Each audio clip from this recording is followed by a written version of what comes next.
भारत और इजराइल को defence sector में अपनी ताकत बढ़ाने में बड़ी कामयाबी मिली है। दोनों देशों ने जमीन से हवा में मार करने वाली मिसाइल का सफल परीक्षण किया है। ये 70 किलोमीटर के दायरे में दुश्मन को मार गिराने में सक्षम है। दोनों देशों ने medium range surface to air missile यानी MRSAM का टेस्ट भारत में ही किया और वेपन सिस्टम के सभी पार्ट्स को जांचा। रियल एस्टेट सेक्टर में लॉकडाउन के दौरान आई सुस्ती दूसरी छमाही में दूर हो गई है। दिसंबर तिमाही में रिहायशी मकानों के दाम में औसतन 1% की बढ़ोतरी भी हुई है। ये जानकारी मैजिक ब्रिक ने अपनी हालिया रिपोर्ट में दी है।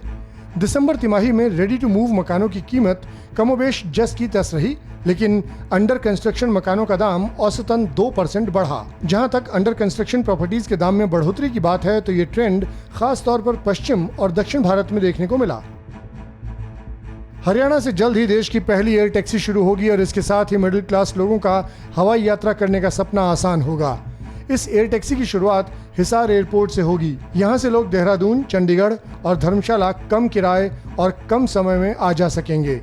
इस सपने को झज्जर के कैप्टन वरुण सुहाग पूरा करने जा रहे हैं।